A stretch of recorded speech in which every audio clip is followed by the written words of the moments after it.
Senhoras e senhores, boa tarde. Hoje, 30 de maio, associados e convidados reúnem-se na modalidade presencial e virtual via rede mundial de computadores, internet, da plataforma Zoom, para a apresentação da palestra Santos Dumont, a dimensão humana do mito, a ser proferida pelo confrade coronel de infantaria da aeronáutica João Rafael Maiorca Natal, dentro do projeto Santos Dumont. Destacamos as presenças nessa sessão do confrade general de brigada Sérgio Tavares Carneiro, presidente do Clube Militar, entidade parceira que abriga o nosso instituto em suas instalações.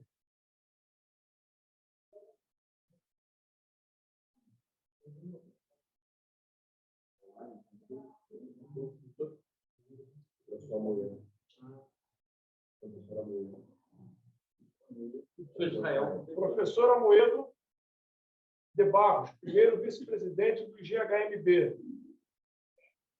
O senhor Torgan, primeiro vice-presidente da Liga da Defesa Nacional, LDN.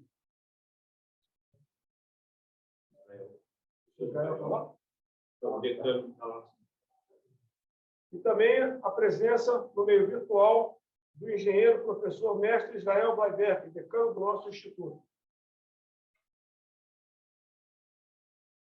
E, por fim, o general de brigada Márcio Tadeu Bétega Berto, presidente do GHMB, em nome do qual saudamos a todos que estão presentes, física e virtualmente conosco neste importante evento.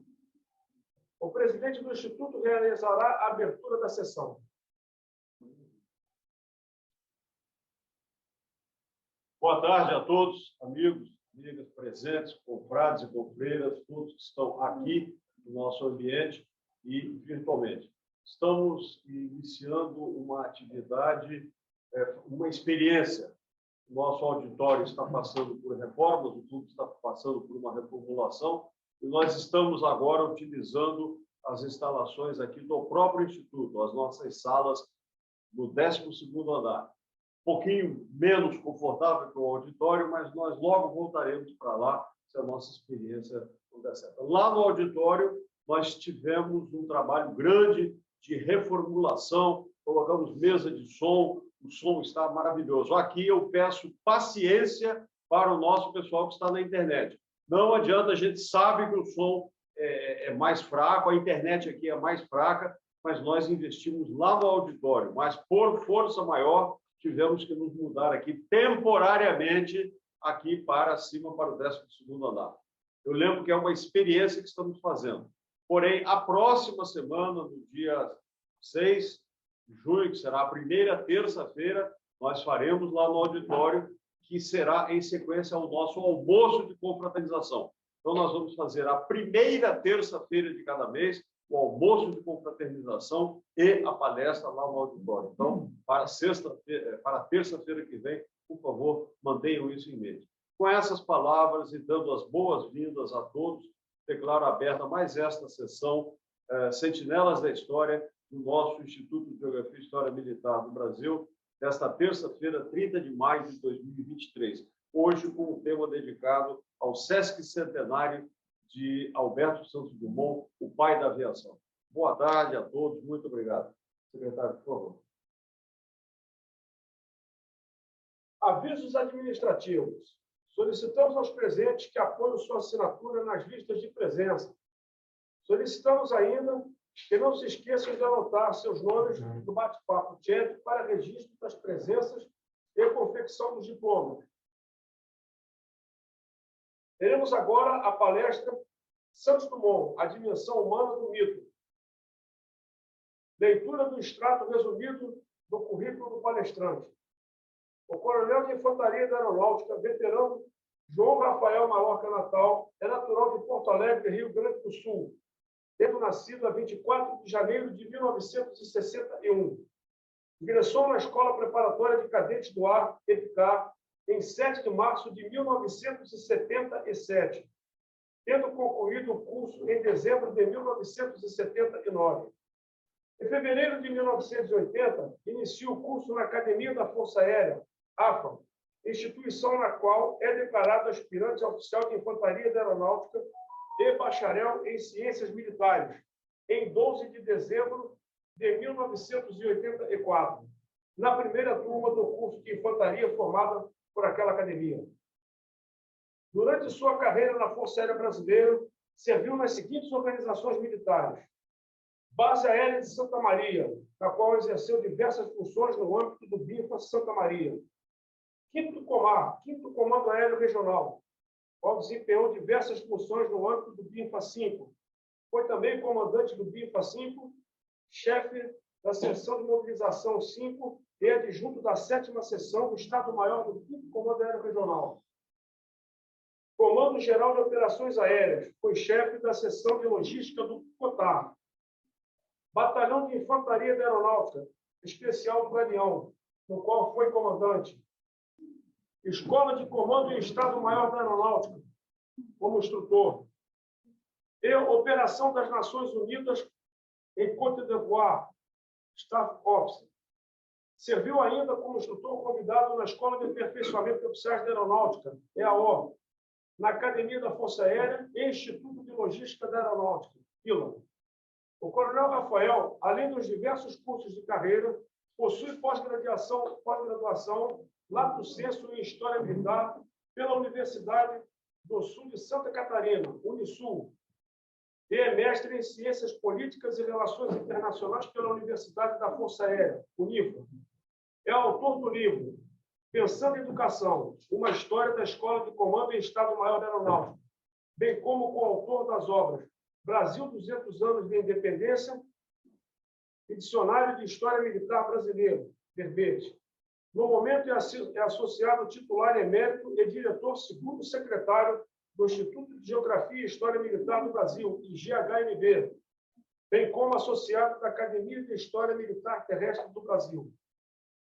Prezado confrade, coronel Rafael, o tablado é o seu e o senhor tem 50 minutos. Por favor. Obrigado.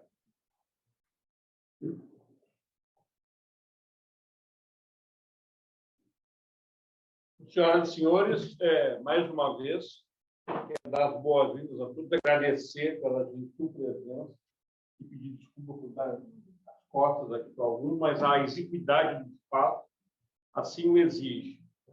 Quero saudar as autoridades presentes, físicas, virtualmente, General Sérgio, presidente do clube, General Bergo, presidente do Instituto, o senhor vice-presidente da Liga de Defesa Nacional, professor Israel, que é o nosso decano, e a autoridade máxima para a gente, que é a minha esposa Cleide. Né? Ali é a general lá em casa. E é muito difícil falar em 50 minutos sobre Alberto Santos Dumont. Todos vão ver no decorrer da palestra porque Santos Dumont era como um diamante, um brilhante lapidado, ele é muito facetado. Né? Ele foi físico, foi inventor, foi cientista, polímata, escritor e até mesmo poeta. E nós vamos ver isso. Né? E eu estou praticamente abrindo hoje aqui no Rio de Janeiro as comemorações do Instituto em relação aos 150 anos de nascimento de Alberto Santos Dumont, que se completarão no dia 20 de julho, 150 anos. E no dia 23 de julho, temos também vamos rememorar o falecimento dele num evento lá, se alguém quiser ir, deve ser à tarde, no dia 23, dia 21 de julho, no cemitério de Botafogo, junto ao túmulo de Santos Dumont. Já se falou muito do Santos Dumont, deve ter mais de 20 biografias dele, né? Mas eu procurei aqui, né, devido à exiguidade do tempo, não posso falar tudo sobre o Santos Dumont, procurei dar uma ênfase maior à dimensão humana. O homem, ele é um mito, não é um mito. Porque todo mundo fala dele até hoje, nós vamos ver depois que ele foi considerado o segundo maior brasileiro de todos os tempos. Eu acho que deveria ser o primeiro, mas ele perdeu a eleição, vamos ver depois. Então, vamos falar dos inventos da vida, dos inventos dele, um pouco, claro, mas procurar dar maior ênfase a essa questão da dimensão humana. Obrigado. Eu tenho que apontar para onde? Então, o título da nossa palestra é esse aí, Santos Dumont, a dimensão humana do mito. Os nossos objetivos é que sejamos capazes de identificar os fatos mais importantes da vida e da obra de Santos Dumont, com ênfase, como eu já falei, na sua dimensão humana. E valorizar a figura de Santos Dumont como um dos mais influentes cidadãos brasileiros de todos os tempos.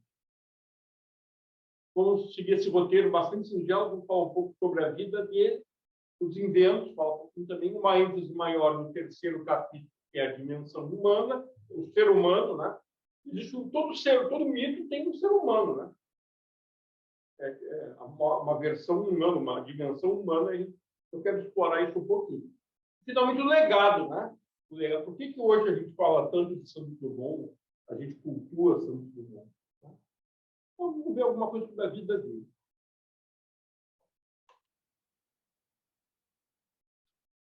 Bom, Santos Dumont, como acho que a maioria de vocês sabe, nasceu nessa casa bem simples de fazenda, chamamos Fazenda Cabangu, fica no distrito de João Gomes. Alguns autores falam que era o distrito de João Aires.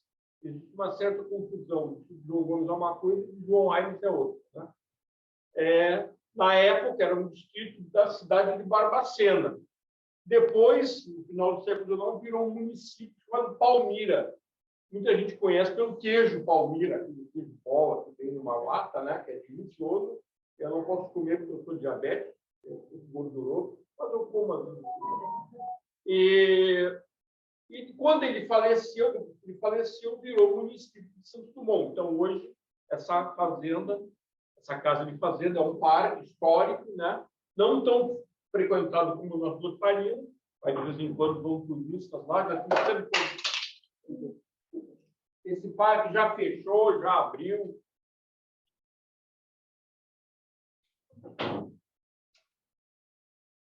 Coronel Marizan. Tudo bom, Marizan? Boa tarde. Prazer pela sua presença. O atraso. Não tem problema, você é sempre bem-vindo. Obrigada. Se eu conseguir achar o resto aqui do meu aparelho, mas não tem problema. Eu tenho um pequeno problema com a tecnologia. Eu e a tecnologia não somos muito amigos. Bem, então ele nasceu numa casa de fazenda. Por que ele nasceu aí? Né? O pai de Santos Dumont era engenheiro ferroviário e foi destacado pelo governo brasileiro, né? Na época ainda éramos império, para construir um pedaço, uma seção da Estrada de Ferro Dom Pedro II, que hoje se chama Estrada de Ferro Central do Brasil, que ligaria o Rio de Janeiro a Belo Horizonte. Qual é o pedaço que tinha que construir? Era o que ia de Palmira, de João Gomes. Tudo bom, professor Fernando Vieira? Seja bem-vindo. Seja muito bem-vindo. Sua presença é muito importante para nós. Mesmo que nós não tenha lugar para sentar, a sua presença é muito importante para nós. Então, eu tinha que construir esse pedaço de ferrovia, que era um trecho complexo, que ia do distrito de João Gomes, que hoje é muito comum, até a cidade de Barbacena. É um trecho completo, porque tem muitos túneis, tem uma parte em U, tem uma ferradura, que eles chamam de ferrovia, né? Eu já passei por esse trecho e ele é realmente complicado. Tem muitas obras de arte, que chamam de viaduto, túnel, mas ele construiu bem, né? Ficou alguns anos morando lá. Santos Dumont era filho do engenheiro de ferrovias Henrique Dumont, nascido em Diamantina, Minas Gerais. O pais dele eram François Dumont e Euphrasie Dumont. Eram franceses que vieram no século XIX para o Brasil para comprar e exportar para a França pedras preciosas. O avô dele, François, o avô de Santos Dumont, o pai de Henrique, era gemólogo. Né? Então, Henrique nasceu no Brasil, mas o pai dele morreu com 10 anos de idade, E a mãe dele pediu então, que um padrinho dele viesse da França, buscasse ele aqui no Brasil e o levasse para a França para estudar. Lá na França, né, ele viveu alguns anos e se formou na Escola Central de Artes de Ofício, tá? Que existe até hoje em Paris, é uma escola muito conceituada. Eles chamam de Grande École, né? São as escolas mais importantes. E de lá ele é engenheiro de ferrovias. Né? E a mãe dele, quem era? A mãe de Santos Dumont era a dona Francisca de Paula Santos, natural de Ouro Preto, uma família rica, abastada de Ouro Preto. Né? O pai dela era o comendador Francisco de Paula Santos, que é quase o mesmo nome da filha. Né? Aquela criança ali, não sabemos quem é, se é Santos Dumont ou não, que a foto não identifica. Mas pode ser que seja Santos Dumont. Os irmãos eram todos muito parecidos fisicamente. Então, ele casou com uma moça de família importante, abastada. Ele não era tão rico assim, mas ela, a família dela era de muitas fotos, de Ouro Preto. Né? Ele nasceu em Diamantina e ela era bem jovem. Né? A maioria das fotos da mãe de Santo Mundo ela está bem mais idosa. Ela está bem jovem. Né? Bom, com 2 anos de idade, acaba a obra da ferrovia. Né? O pai dele, então, o sogro do comendador de Paula Santos, tem uma fazenda na cidade, na época era município de Valença, hoje chama-se Rio das Flores. Né? Então, ele vai administrar uma fazenda de café, chamada Fazenda do Casal, ou Fazenda Casal, que ainda existe lá em Rio das Flores. Né? Nessa igreja aqui,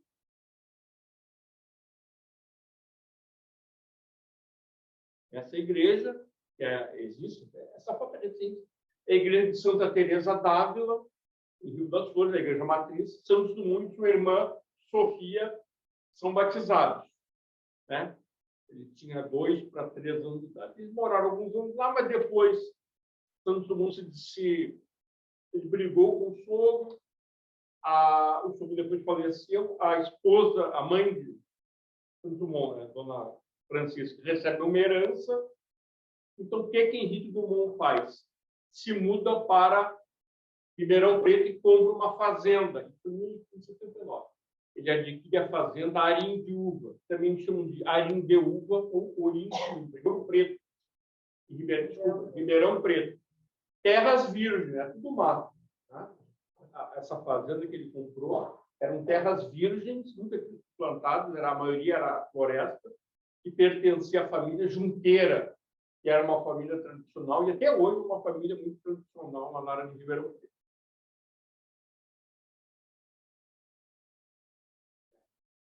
Está passando.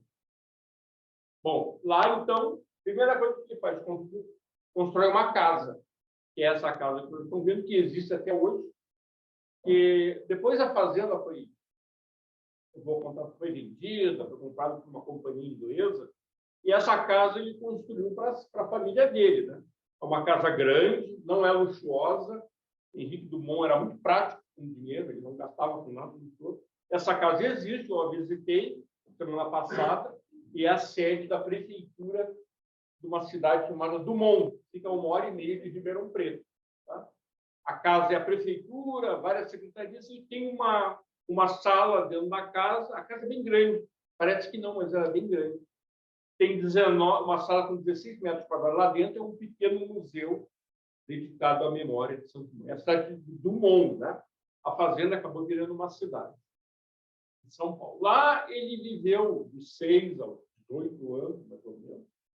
E lá ele leu Júlio Verne, né? Começou a pensar em aviões, ele soltava muitos balões, ele adorava fazer balões, tudo que voasse. Santo Dumont observava o voo dos pássaros. Brincava com uns amigos, né, com os irmãos, 8 irmãos, e ele diz que foi lá que ele começou a pensar no voo, né, e diz também que foram os melhores anos da vida dele. Ele tinha até uma bicicleta, que era uma coisa muito cara na época, né, foi um luxo, uma extravagância que o pai dele era muito rico, mas eu já falei que ele não gastava dinheiro com besteira. O pai dele era rico, mas era bastante controlado. Mas fez uma extravagância e deu para o filho dele uma bicicleta que era caríssima, que era uma coisa muito cara. Tá? Poucas pessoas podiam ter uma bicicleta no Brasil, nessa Santos Dumont tinha. Né? Bem, nessa fazenda, o pai dele começou plantando 500 mil pés de café. Mas depois, ao longo do tempo, ele foi comprando outras fazendas ao redor e ele chegou a ter 5.700.000 pés de café. Era a maior fazenda de café do Brasil e talvez do mundo. Henrique Dumont foi cognominado o rei do café. Nessa região de Ribeirão Preto, 3 reis do café. O primeiro foi Henrique Dumont, depois teve 2 outros. Tá? E Santos Dumont, a fazenda, o Henrique Dumont era uma pessoa muito prática. Né? Ele começou eliminando a escravidão das terras dele, ainda havia escravidão na época, e substituindo os escravos por imigrantes italianos. Né? Essa cidade do mundo, quase toda hoje, a população são imigrantes italianos, descendentes, né? Os imigrantes italianos. E o pequeno Alberto Dumont começava a ver, ele mecanizou, né? Henrique Dumont era um homem à frente do tempo dele, assim como o filho. Ele mecanizou a lavoura. Né? Então, ele colocou uma ferrovia dentro e chegou a ter 12 locomotivas, são locomotivas pequenas. Né? Até atrás dessa casa tem uma locomotiva, Baldwin. Né? E ele mecanizou, então, esse trem trazia o café colhido, né? A fazenda era muito grande, então um trem para colher tudo. Trazia para um galpão, que ficava do lado dessa casa, não existe mais, e lá, então, as máquinas beneficiavam o café. E o pequeno Alberto Dumont ficava olhando, né? E fazia manutenção, arrumava, e chegou até mesmo a pilotar as locomotivas. Né? Era um ramal ferroviário, que não existe mais, e até a estrada de ferro Mogiana. Mogiana não existe. E da Mogiana, então, o café seguia, através de outras estradas de ferro, até o Porto de Santos, onde era exportado. Então, lá ele começou o gosto dele pela mecânica. Ele gostava muito de mecânica, mexendo nas máquinas a vapor que existiam na fazenda do pai dele. Aqui está a família de Santos Dumont. Né? Então, Santos Dumont está aqui, o penúltimo, né? Ele tinha 2 irmãs mais novas. A terceira irmã dele, que era Virgínia, foi que me ensinou a ler e a escrever. Ele era muito ligado na irmã Virgínia e nas 2 irmãs mais novas. Né? Sofia morreu muito jovem ainda, não tinha nem 20 anos. Aí os pais dele, os avós. O avô só. Eram 8 irmãos ao todo. O mais velho era Henrique Dumont. Bem, em 1890 acontece um fato trágico. Henrique Dumont só cai da charrete, bate com a cabeça no chão e sofre um AVC. Então ele ficou hemiplégico. Todo lado esquerdo do corpo dele ficou paralisado. O que ele faz, então? Fala para ele, o único lugar que você talvez consiga uma cura é Paris. Porque ele já tinha morado em Paris, ele já tinha estudado em Paris, conhecia Paris. Paris, na época, era o centro do mundo, né? Era o centro da arte, da cultura, da ciência, tudo que ele pode imaginar. Então, o que Henrique Dumont faz? Ele vende a sua fazenda por 1 milhão de libras esterlinas, que é uma fortuna incalculável. Eu nem sei dizer quanto seria hoje 1 milhão, mas era muito, muito, muito dinheiro. E vai com toda a família, menos o filho mais velho, que fica no Brasil, Henrique Dumont. Ele vai com a família para Paris, né, procurando uma cura para a hemiplegia dele. Ele chega em Paris, ele vai com Henrique Dumont, vai com o filho dele no Grand Palais, que já foi a Paris, tem um parque grande, o Grand Palais. E lá no Grand Palais ele tem um motor de automóvel, todo mundo fica fascinado por aquilo. O pai dele vê aquilo, né? Ele tinha uma ligação muito forte com o pai. Ele sempre dizia que o pai era o melhor amigo dele. Né? Uma ligação muito forte. Aí, Santos Dumont pede, o pai dele dá faz muitos trabalhos e compra para ele um automóvel. E Santos Dumont traz esse automóvel para o Brasil e é uma das primeiras pessoas no Brasil, se não a primeira, há uma divergência, né, a ter um automóvel. Né? Sai andando de automóvel pelo Brasil. Eles voltam ao Brasil e vão morar em São Paulo, no bairro de Campos Elíseos. Já tinham vendido a fazenda. Bem, Henrique Dumont, vendo que a vida dele já está se aproximando do fim, né? a situação médica dele vai se tornando cada vez pior, a condição médica dele. Em 1892, um tabelionato de São Paulo, o terceiro tabelionato, e ele emancipa. Naquela época, a maioridade civil só vinha aos 20, até bem pouco tempo atrás, só vinha aos 21 anos, mas com 18 anos ele emancipa Santos Dumont. E mais, já entrega para ele a parte dele da herança, da venda daquela fazenda, que era uma quantia de $500 mil em títulos de venda. $500 mil em 1892, hoje são $5 milhões, ou 25 milhões de reais. Então, como se cada um de nós recebesse, cada irmão recebeu 25 milhões de reais. A fazenda era muito, nós estávamos no auge do café, então a fazenda foi vendida por um valor muito alto, né? Até hoje, aquelas terras lá são caras e férteis, né? Um sitiante lá, naquela cidade de Dumont, que aluga uma propriedade de 40 a 50 hectares para uma empresa que planta cana-de-açúcar, recebe R$50 mil por ano. É um valor bem alto para um pedaço de terra, né? Então, ele fica rico, jovem e emancipado.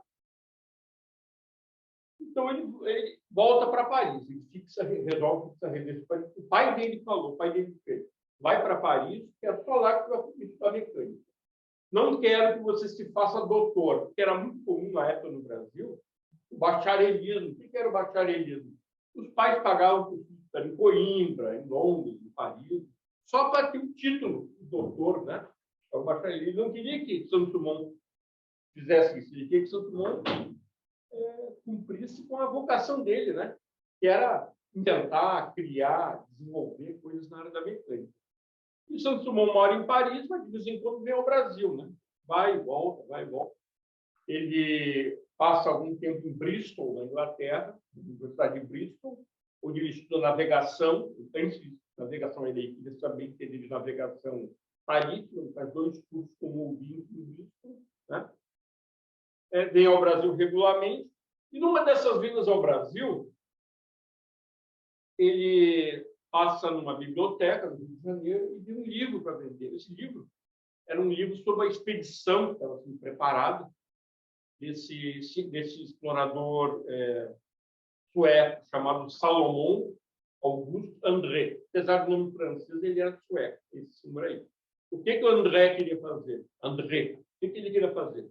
Um balão que saísse de umas ilhas lá do norte, perto do Oceano do Ártico, atravessar o polo norte do balão e chegar até o Canadá do lado de lá. Nunca ninguém tinha feito isso. Até então, os balões eram usados em pequenos, perto de 1 hora, eram balões livres, não havia balões dirigidos. Então, Santos Dumont fica sabendo que ele construiu esse balão. Pela foto, você já pode ver que a expedição não teve um fim muito agradável, né? Mas o balão era muito bom, não foi culpa do balão. Então, Santos Dumont lê esse livro no navio, que levava à França, e assim que ele chega, no dia seguinte, ele já vai procurar o ateliê, né, de Lachambre e Machuron, o ateliê que tinha fabricado o balão de André, né? Ele vai lá, aí é Santos Dumont no ateliê dando pitaco, ele adorava dar pitaco em tudo, né? Ele estava dando pitaco lá, aquele ali é o senhor Lachambre, o dono do sócio, né? Era Lachambre e o sobrinho dele, Machuron, né? E pede e pergunta quanto custa um passeio de balão, uma volta de balão. Porque até então, todo mundo tinha tentado várias vezes andar de balão em Paris, né? Ele viu um balão pela primeira vez em 1888 em São Paulo, mas ele não tinha andado. Ele tenta andar na França. Aí um pediu 1.200 francos, outro falou que ele teria que indenizar o gasto, o projeto não tem. Santos Dumont herdou do pai dele esse negócio de não gastar, a não ser que fosse necessário, né? Mas aí o Lachambre falou, não, 250 francos, não era tanto. A gente anda de balão e você não precisa pagar nada e tal. Então, ele já marca para o dia seguinte, isso aí está no ateliê, no dia seguinte, ele marca um passeio. Quem é que leva ele no passeio era Alexis Machuron, aquele senhor ali que gastava todo o salário em cera para bigode.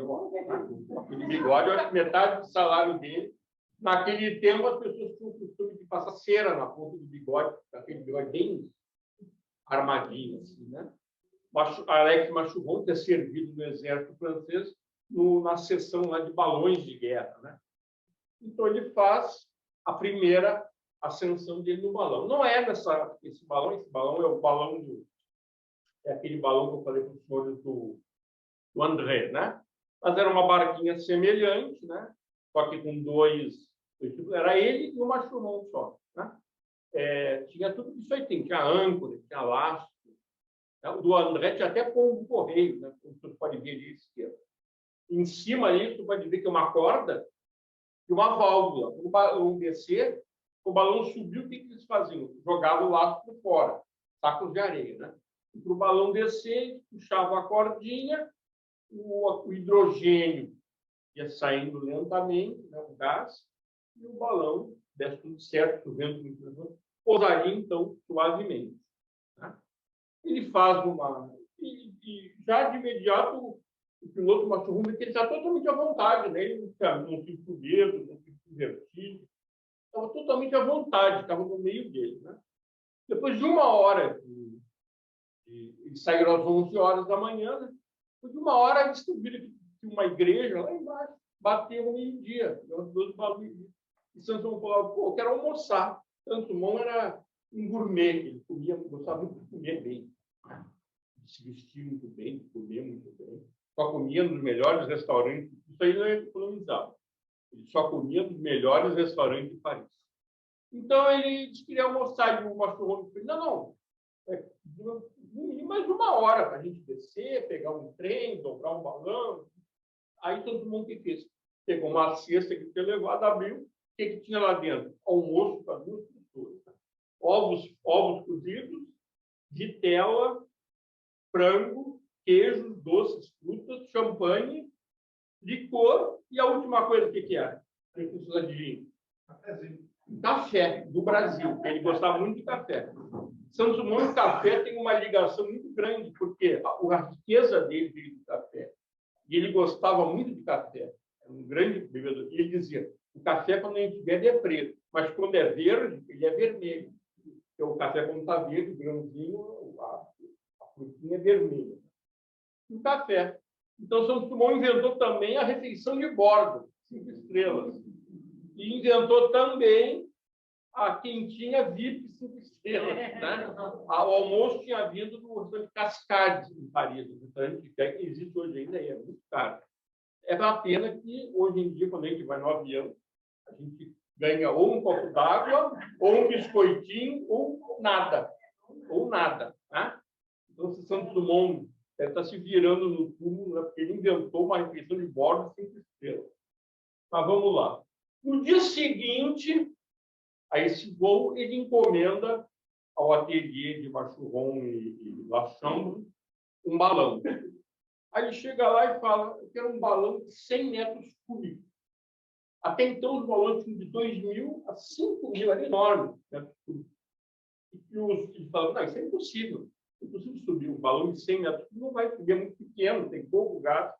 Não, eu fiz cálculos, vai subir assim. Bom, aí fizeram o balão, né, conforme as orientações dele. Foi o menor balão até então tripulado, até então feito no mundo, né, de hidrogênio. Né? Como é que Santos Dumont fez? Ele era um cientista, ele não deixava as coisas ao acaso. Primeiro, ele usou, em vez de usar os balões, eram feitos de seda na época. Seda chinesa, que é muito resistente, mas é mais. Ele falou: não, vamos fazer seda japonesa. Ele falou: não, seda japonesa é impossível, ela vai se rasgar. Mas Santos Dumont era um cientista. Eles foram lá num dinamômetro, que é um aparelho que mede a tensão, e ele provou que a seda japonesa, que era muitíssimo mais leve que a seda chinesa, era 30 vezes mais resistente do que o mínimo necessário. Né? Outra coisa também que diminuiu o peso, essa rede que envolve o balão, antigamente cobria o balão todo, envolve todo do balão. Ele fez uma rede que ia só ter a metade para pesar menos. E com cordinhas e bambu, ele completava lá em cima.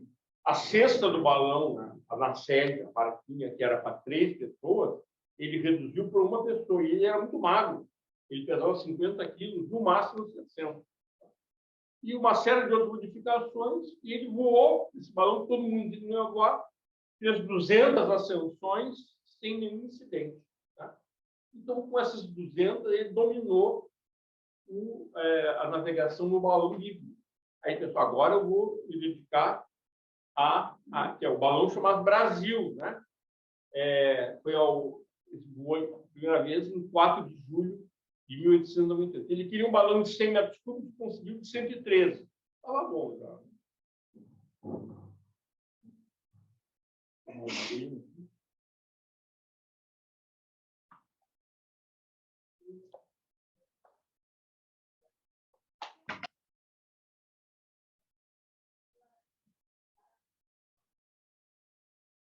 Boa tarde, senhora. Seja bem-vinda. Bem, acontece. Bem, uma vez que Santos Dumont dominou a navegação de balões livres, a grande questão que se colocava na época era a seguinte: o balão livre não era muito prático. Por quê? Ele ia para onde o vento levava. Né? O balão ia onde o vento levava. Então, a grande questão que colocava é tentar conseguir um balão que fosse dirigível, porque ele teria aplicação prática, civil, como transporte, ou militar, o que for, né? Então, Santos Dumont começou a estudar a questão da dirigibilidade do balão. E um milionário do petróleo, naquele tempo o petróleo estava começando, chamado Deutsche de la Mer, era um alsaciano. Um alsaciano, ele era meio alemão, meio francês, mas ele era cidadão francês. Ele estabeleceu um prêmio. Esse prêmio era de 100 mil francos. Eu vou mostrar depois o que dava para fazer na época de 100 mil francos. 100 mil francos para quem conseguir, pilotando um balão dirigido, decolar do aeroporto da França, subir, dar a volta na Torre Eiffel e voltar ao aeroporto, no mesmo lugar que ele saiu, em 30 minutos no máximo. Quando o Deutsche era um prêmio muito alto para a época, que o Deutsche da Morte achava que ninguém ia conseguir. Ele era muito rico, né? 100 mil francos era muito dinheiro. Então, o que ele pensou? Ninguém vai conseguir, eu não vou dar esse prêmio para ninguém. Né? E Santos Dumont fez o seu dirigível número 1, número 2, número 3. A cada dirigível, né, ele ia aperfeiçoando. Né? Os dirigíveis, qual foi a grande sacada de Santos Dumont? As pessoas queriam botar motores elétricos ou a vapor, que eram muito pesados, muito pesados. Santos Dumont pensou em colocar um balão a gasolina, que eles chamavam de petróleo, motor a petróleo. Tá? E assim ele fez. As pessoas dizem, não, isso é loucura, porque o motor a gasolina, a petróleo, ele sai faísca, né? E vai incendiar o hidrogênio lá em cima do balão. O hidrogênio é altamente inflamável. Né? Então, o bom pensou que vou botar o cano de descarga para baixo. Botou o cano de descarga e assim ele diminuía, não impedia totalmente, mas diminuía muito a probabilidade. Né? Vocês podem ver que ali está o balão, né? A barquinha aí para uma só pessoa, não só botava para uma pessoa, por quê? Ele não queria gente pedindo, deixa eu voar contigo, eu pago tanto, ele não queria isso. Então, a maioria dos balões, todos os balões dele, com exceção de um, só cabia uma pessoa. Né? No meio, você pode ver ali, está o motor, que é ligado a um eixo cardânico, a hélice ali atrás, né? E em cima da hélice tem a leme, né, de direção, e atrás ele colocou a bandeira da França. Às vezes ele voava com a bandeira do Brasil. Aqui estão vários balões dirigíveis que ele fez, né? Eu vou falar para não estender demais. Bem, quando no dirigível número 5, né, ele conseguiu dar a volta na Torre Eiffel no número 5, mas não conseguiu cumprir o tempo. Na época ele não ganhou o prêmio. Né? E numa dessas viagens com o número 5, tentando dar a volta, então, ele teve um acidente, o balão meio que esvaziou, o balão caiu de costas, explodiu e ficou pendurado nesse hotel. Então, que não existe mais, né? Foi demolido em Paris. Isso foi em 8 de agosto de 1901. Aí os bombeiros lançaram uma corda e ele subiu pela corda. Está aí o Dumont ali, subindo pela corda, pela parede do hotel. Né? Foi muito grave esse acidente, ele não morreu por pouco. Mas ele teve que pagar uma multa de 155 francos, porque uma vizinha desse hotel reclamou que tanta gente subiu no telhado da casa dela que quebraram o telhado. Então, ela pediu para Santos Dumont pagar as telhas. Né? Ela entrou com uma ação na justiça, inclusive. Foi 155 francos, né? Porque era uma quantia, era como se fosse uns R$2.000 hoje. Assim, tá? Mas Santos Dumont era muito rico e não queria. Ele pagou sem contestar a ação. Era uma viúva que pediu dinheiro. Bem, aí ele fez o dirigido número 6. E aí sim, no dia 19 de outubro de 1901, ele consegue vencer o prêmio Deutsch, né? Que era 100.000 francos. Depois dos juros, deu mais 5.000 e mais alguns prêmios que foram colocados. O total deu 129.000 francos, né? Que era uma fortuna muito grande. Dá para comprar um castelo com dinheiro, não é? Tanto dinheiro que era. Eles reclamaram, o Deutsche Lamore reclamou um pouquinho para dar o dinheiro, porque ele achava que ninguém ia. Aí eles questionaram, não, você tinha que ter posado do balão. Mas não era isso que eles queriam, eles queriam ter que sair do aeroclube, dar a volta em meia hora e voltar. Mas o que era esse voltar? Alguns disseram, não, ele tinha que posar o balão, jogar corda. Outros disseram, não, é só ele cruzar e ele chegar. Tá? Aí ficou aquele... Aí fizeram uma reunião da comissão lá do Aeroclube da França e ele ganhou, fizeram uma votação e ele ganhou e finalmente recebeu os 129.000 francos. Eu vou dizer depois o que ele fez esse dinheiro todo.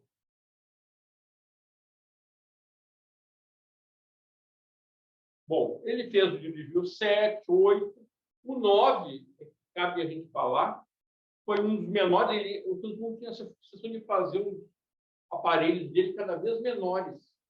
Cada vez menor. Porque menor é mais barato, mais prático. Né? O gás, o hidrogênio, era muito caro. Para fazer hidrogênio era complexo. Tinha que comprar ácido sulfúrico, que é um insumo industrial caro, é caro até hoje, e malha de ferro, misturar e sair hidrogênio. Né? Então, quanto menor o balão, mais barato e mais fácil de seguir. O número 9 ele usou como carro. Ele andava por Paris, ia na casa de uma amiga, ia na ópera, né? Teve uma vez que ele desceu na frente do lugar lá em Paris, com um cavalarito, segurando um monte de cavalo, ele deu a corda do balão, segurei para mim. Foi almoçar. Né? Ele parava para almoçar no Maxims, né? No próprio jantar. Ele almoçava no Le Cascade e jantava geralmente no Maxims, que até hoje é um restaurante caríssimo lá em Paris. Né? Viajar não, ele andava para as redondezas, né? Foi o primeiro carro voador do mundo, e até hoje não tem nenhum, né? Então, eles não inventaram, né? Porque esse balão era relativamente pequeno. Né? Detalhe, só ele que andava. Santos Dumont era muito ciumento com os aviões dele, com os equipamentos, carro, não deixava ninguém dirigir o carro dele. Só uma vez que ele deixou uma pessoa pilotar esse balão aí, que eu vou falar depois. Bem, uma vez que foi resolvido o problema da dirigibilidade dos balões, ele ficou famosíssimo. Né? Ele era um dos homens mais famosos e bem vistos, não só na França. Ele era amigo de reis, presidentes. O presidente dos Estados Unidos convidou ele para jantar na Casa Branca. Ele era amigo Ele foi recebido pela Rainha Vitória. Ele era amigo da Princesa Isabel, que morava em Paris, no exílio, na época. Industriais. Ele era o rei da cocada preta do mundo, não só da França, do mundo. Na época. Passa para mim. Mas aí surgiu outro desafio, né? Que era a questão do mais pesado que o ar. Até então só se voava com aparelhos mais leves que balões. Né? Ele começou a desenvolver experimentos de um aparelho mais pesado que o ar. Então, ele pegou um balão e colocou o aparelho embaixo. Por isso, o balão era o número 14, ele construiu o avião colocou embaixo e virou 14 bis. Os operários que deram essa 14 bis, né? Que era a repetição do 14. Também esse avião tem o nome de ave de rapina ou canard, também que é pato. Ave de rapina, que é o oiseau de voile, francês, né? Ele fez várias experiências, fez um voo no início de 2006, que levantou um pouquinho do chão, né? E um outro francês milionário chamado Ernest Archideacon, que também era do Aeroclube de França, lançou um outro prêmio, mas isso era menor, era só 3.500 francos. Né? O pessoal ficou assustado, porque achou que ninguém ia ganhar os 120 e começaram a botar prêmios menores. Né? Então, o Ernest Archideacon, que era um milionário francês, protetor das artes, era um mecenas, né? Lançou esse prêmio de 3.500. Tá? O que tinha que fazer? O aeronauta tinha que pegar o avião dele e decolar por meios próprios, sem auxílio de nenhum outro equipamento externo, voar 25 metros, reto, 25 metros, e pousar. Santos Dumont conseguiu isso no dia 23 de outubro de 1906, que hoje a gente comemora como o Dia da Força Aérea e o Dia do Aviador. Né? No campo de Bagatelle, em Paris, né, com o seu 14 bis, ele voa 60 metros, era para voar 25, ele voa 60 metros, a uma altura de quase 2 metros, você pode ver aí. Né? E o detalhe, esse voo foi público, foi registrado em filme e fotografia e foi documentado por uma ata, o aeroporto de uma ata. Esse primeiro voo mais pesado do ar. Né? Mas faltava um outro prêmio de 1.500, que era o prêmio do aeroporto da França. Aí tinha que voar 100 metros. E ele conseguiu isso no dia 12 de novembro de 1905. Ganha também o prêmio do Aeroclube de Paris. Era pouquinho, era 1.500 francos só, né? Ele voou a 6 metros de altura, 220 metros. Era para voar 100, ele voou 220. Ainda fez uma curva, tá? Ele fez uma curva para pousar. Aí ele chegou aos píncaros da glória, né? Era o homem. Como é que os jornais, onde quer que ele fosse, ele era aclamado, né? Ele veio aqui no Brasil depois disso. Cada cidade que ele ia, um banquete, uma homenagem a ele. Ele estava, então, no ápice da glória dele. Depois do voo do 14 de depois ele continuou inventando, né? Ele fez vários inventos, inventou um helicóptero que não voou, porque não tinha motor, um hidroavião também que não deu muito certo, mas o que deu muito certo foi esse avião que ele fez aqui, o Demoiselle. Né? Na verdade, eram 4 modelos, todos tinham uma pequena diferença entre um e outro. Mas com o Demoiselle ele saía, ia tomar chá na casa de alguém, num castelo, ia visitar não sei quem. Foi o primeiro ultraleve da história, né? Talvez tenha sido o primeiro avião de aplicação, de ampla aplicação comercial. Santos Dumont nunca quis patentear. Ele dizia que as invenções dele eram do mundo, não eram dele. Ele nunca quis patentear nada. E esse avião, quem quisesse lá, ele fornecia todos os planos. Ó, as plantas, né? Teve um industrial que construiu 300 Demoiselles. E ele nunca ganhou nenhum pistão. Isso aí. Tem até um fato interessante que pousou, estava perdido, pousou, era o castelo do Barão de Rothschild, que era o presidente do Banco da França. O Rothschild é uma das famílias mais ricas do mundo. O Rothschild da Inglaterra e da França. Ele pousou lá, os empregados do Barão foram lá. Está tudo bem, tudo bem, tudo bem. Aí eu estou com sede. Ah, como é que é? Os ricos pensavam, né? Estou com sede. O senhor falou e volta com um balde de gelo com champanhe dentro. Né? Eu achei que ia trazer um copo d'água. Aí trouxeram o Barão de Rothschild, balde de champanhe, né? Balde de gelo com champanhe para ele tomar. Bem, 1910, o que acontece? Ele sofre um acidente. Aí eles transformam o carro dele levando o Demoiselle. Ele levava para todo quanto era lugar, para ele decolar. Mas ele sofre um acidente no último Demoiselle, que é o Demoiselle número 22 dele. Tá? Talvez, é possível que na época ele já começou a ficar doente, disseram na época que era esclerose múltipla, baseado nas receitas. Tem uma receita de medicamento para ele, talvez fosse. Hoje dizem que pode ter sido depressão, transtorno bipolar, né? Cada autor fala uma coisa diferente sobre a doença, mas a verdade é que o estado de saúde dele começou a se degradar de maneira muito rápida. Ele envelheceu prematuramente.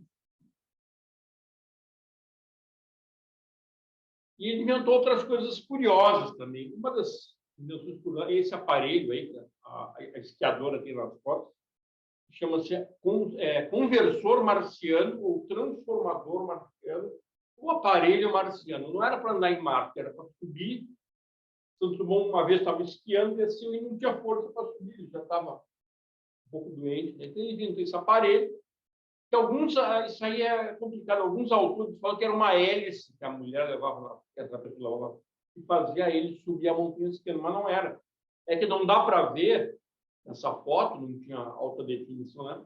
Daquela aparelho saem 2 fios de aço. E os fios de aço, quando ele liga o aparelho, a gasolina, faz esse movimento com os fios de aço para a pessoa poder subir a montanha esquiando, né? Não há nenhuma prova de que alguém tenha usado isso na prática, até porque depois inventaram os teletéricos, não funcionava mais. Mas esse aparelho está lá no Quarto Pomar, em São Paulo, faz parte do Museu do Quarto Pomar, está lá, transformador marciano, né? E outro aparelho que ele inventou era chamado canhão paradoxal, ou canhão salva-vidas. Por que paradoxal? Porque canhão era uma coisa que servia para matar, e ele inventou um canhão que servia para salvar, né? O que fazia esse canhão paradoxal? Lançava uma flecha com 2 balões. Né? Esses balões, a flecha tinha uma corda, né? Adaptada a ela. Quando a flecha caía na água, 2 balões inflavam. Né? Então, eram salva-vidas. E no primeiro dia que ele foi experimentar isso na praia, ele falava que tinha 2 marinheiros se afogando. Então, a primeira experiência já foi real. Ele lançou o canhão e os 2 marinheiros se salvaram. Por isso, ele recebeu do governo francês uma das comendas da Legião de Honra, que é a maior medalha que tem na França, né? Ele recebeu 3 vezes, porque ele foi cavaleiro, grande oficial e Gran Cruz da Legião de Honra. Nesse evento, ele recebeu a Gran Cruz que era o mais alto de todos, a Legião de Honra. Então, são alguns inventos. Ele inventou também, Santos Dumont, o box, o chuveiro. Até então, as pessoas tomavam muito de banheira, né? Ele inventou o box. Era um sistema movido a álcool, que ele achava uma alavanca e saia água quente, a outra saia água fria. Ele temperava. Era aquecida a álcool. Se alguém for na casa dele, Encantada, lá em Petrópolis, vai ver esse sistema, né? Foi o primeiro box de chuveiro do mundo. Outra coisa que ninguém sabe, mas ele inventou o hangar. Como é que era até então? As pessoas tinham balões, né? Tinham balões, usavam o balão, depois de usar, ele desinflava o balão, dobrava e guardava. Tá? Isso estava um trabalho tremendo, muita gente. O gás era muito caro, perdia-se o gás. Então, o Santos Dumont bolou uma garagem alta, onde o balão pudesse ser colocado e retirado cheio. Não gastava mais aquele gás todo, né? Era só recompletar um pouquinho de gás, né? E os balões, senhores, eles são muito afetados por tempestade. Uma tempestade, um vento mais forte, destrói um balão, né? Então, no hangar, o balão está protegido da fúria dos elementos e ele não gastava gás. Então, era só historiar, né? E cada vez que dobrava o balão e abria, sempre tinha que fazer uma costura, um remendo, né? Assim não. Ficou muito mais prático usar os balões, né? Muito inventor. Esse hangar era dele, no aeroporto de Santos, um tempo lá. Aí o aeroporto sob espaço para outra coisa, pediu que ele desmontasse. Ele desmontou e vendeu o hangar. Em 1913, o governo da França fez uma coisa que até então nenhum inventor tinha recebido. Uma estátua de bronze em vida. Né? Está ali Santos Dumont, com esse monumento, onde era, na época, o aeroporto, né? Uma estátua de bronze de Ícaro, Tem a efígie dele ali, escrito lá, de conseguiu dirigir dos balões, do mais pesado que o ar, né? O monumento ainda está lá hoje, né? Ele foi destruído na Segunda Guerra, mas foi Ícaro, né? Só a parte de cima que foi destruída. Os alemães usaram o bronze de guerra lá, derreteram a estátua. Mas depois da guerra, na década de 50, um grupo de brasileiros que moravam na França fez uma vaquinha e moldaram outra estátua e colocaram lá. Está lá. Agora é uma praça redonda, está um pouco diferente, é uma pracinha redonda, mas está lá o monumento para quem quiser visitar em Saint-Cloud, né, que é um subúrbio de Paris.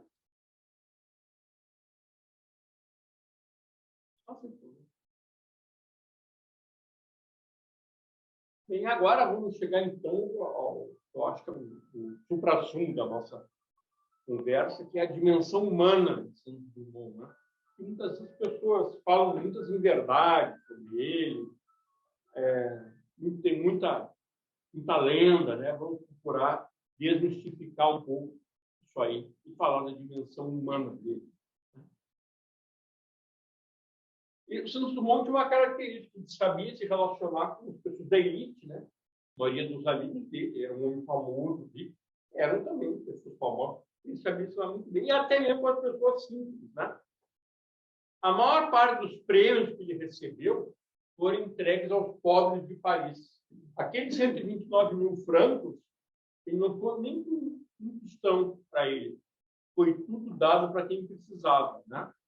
Então, ele retirou do penhor, vou falar depois, muitas ferramentas dos seus operários. Ele era, para o povo de Paris, ele era assim, uma mistura de Pelé com Ayrton Senna, vai em alguém famoso, que é querido. A população de Paris adorava, adorava. E aqui no Brasil também, onde ele chegasse, né? Depois, com a velhice, isso parou um pouco, né? Mas ele recebeu 129 mil francos, aquele primeiro prêmio Deutsch, né? do balão. Aquilo lá hoje, esse hoje aqui é de 2006, está aqui escrito isso aí. Eram 20 milhões de francos, seria 2 milhões 865 mil euros, ou 15 milhões de reais. O que ele fez com 15 milhões de reais? 50 mil francos, quase a metade, foram divididos entre os mecânicos auxiliares. E os 79 mil francos que sobrou entre os pobres de Paris, né?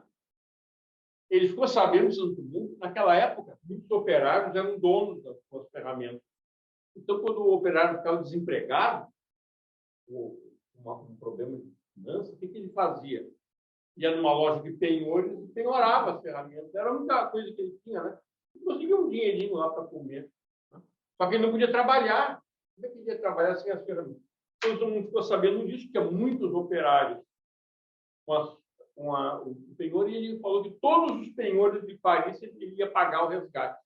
Então, o chefe de polícia de Paris, que era botou um anúncio nos jornais que todo o parisiense operário tivesse uma ferramenta do penhor, não interessava quem for, era só pegar a cautela e ele pagou e o pessoal ficou com dinheiro. O que sobrou?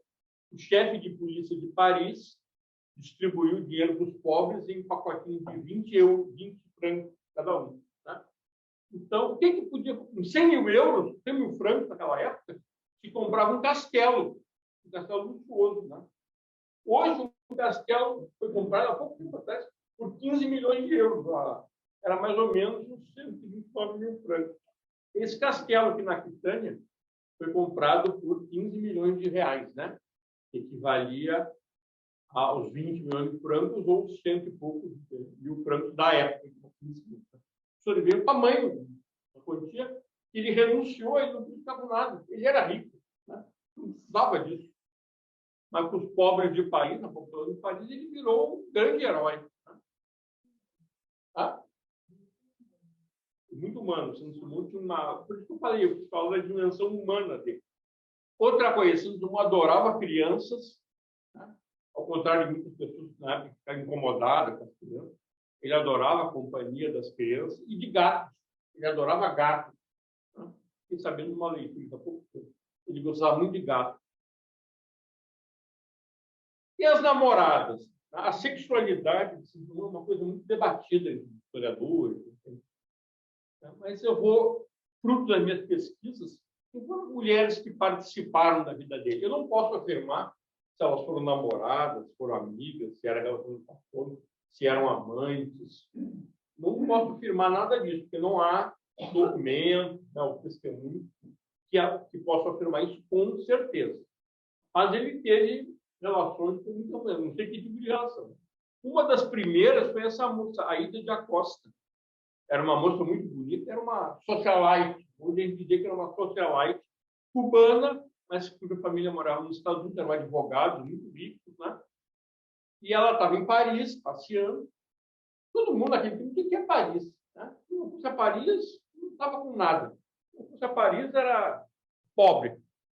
Né? Todo mundo que tinha dinheiro, na época, tinha alguma projeção, tinha que ir a Paris. Paris era na Belle Époque, esse período da Belle Époque, né? Que vai de 1870 a 1914. Então, Paris era a capital do mundo. Junto com Paris, quem era a capital do mundo? Era, talvez Nova York e Londres, mas Paris está aqui. Então, essa moça ainda de Acosta conheceu o Santos Dumont, conheceram no restaurante, conversaram e tal, e no decorrer da conversa, ela falou que queria voar de balão. Aí, o mundo não deixava ninguém voar no balão dele, mas aí ele faz uma exceção. Ela disse, não, eu quero pilotar o seu balão.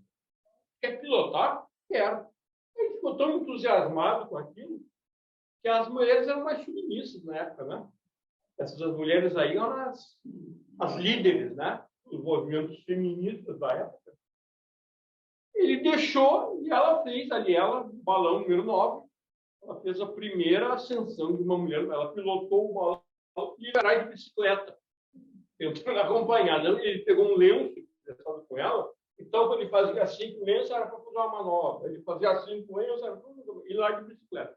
Mas, desculpe, ela conseguiu pilotar muito bem, ele deu 4 aulas para ela, só de pilotar, ela já conseguiu pilotar. Foi até um campo estava tendo um jogo de rugby, depois chegou a brincar. Conversou com o pessoal e falaram, nossa, esse daquele balão, quem trouxe você? Não, eu abriu a boca, nunca ninguém tinha visto. Um balão já era muito raro, pilotado por uma mulher, então. Ela pegou, depois viu o jogo, acabou o jogo, ela pilotou de volta. Aí depois não se sabe o que aconteceu entre elas, não sei se tiveram mais conversas, eles se relacionaram de alguma forma, eles namoraram, né? Eu não encontrei muita coisa mais sobre a Ida de Acosta. Mas depois ela se casou com um advogado americano. Ela era amiga do Charles Lindbergh, que foi o primeiro homem a cruzar o Atlântico em escala. Uma família muito importante. Outra pessoa, com quem ele talvez tenha namorado, foi Luísa Villagrán. Era uma moça chilena que ele conheceu em Paris. Aí tinha um congresso em 1916 no Chile, de aeronáutica, ele foi para lá também, né? Santos Dumont raramente era fotografado sozinho.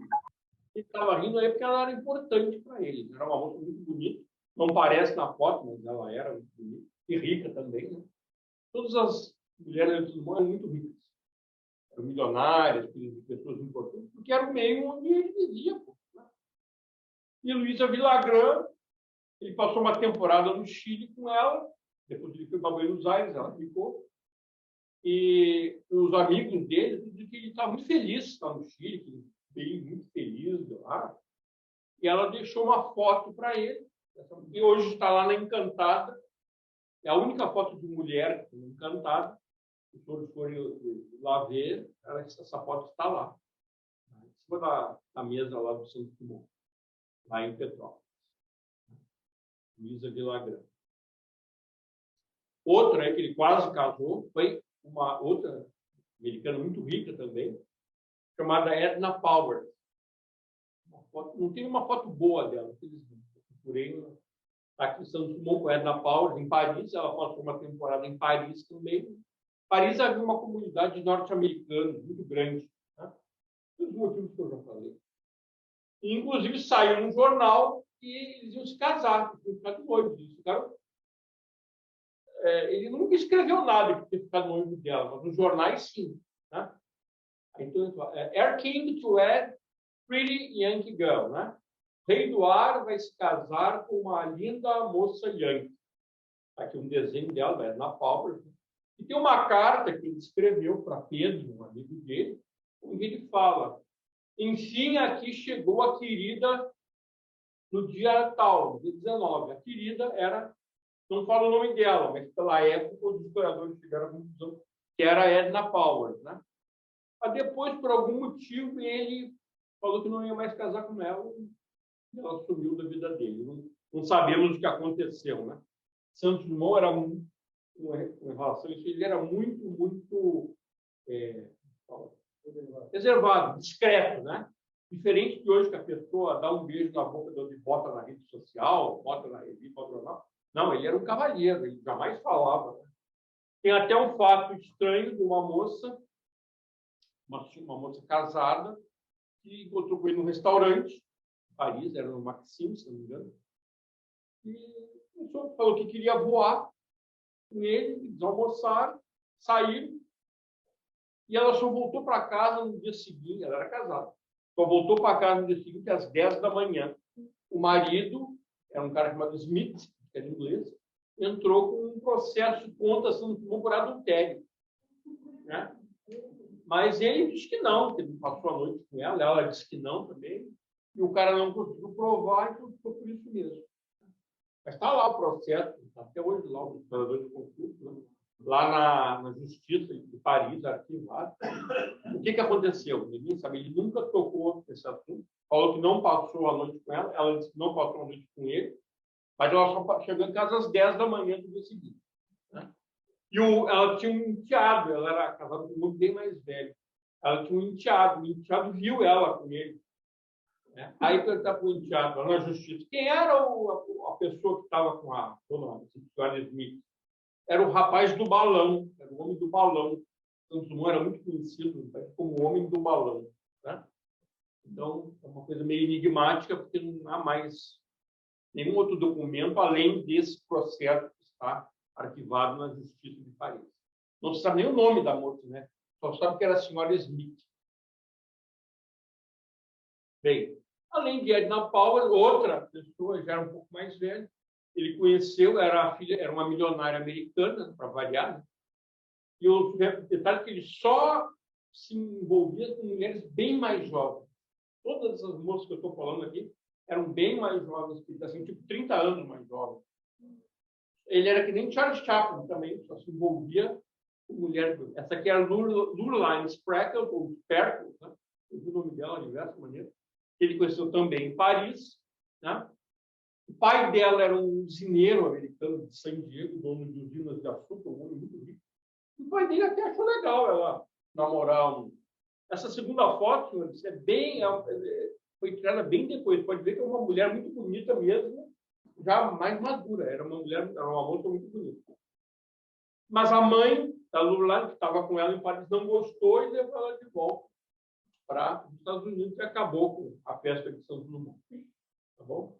Mas também era uma mulher muito bonita que parece que se interessou por ele.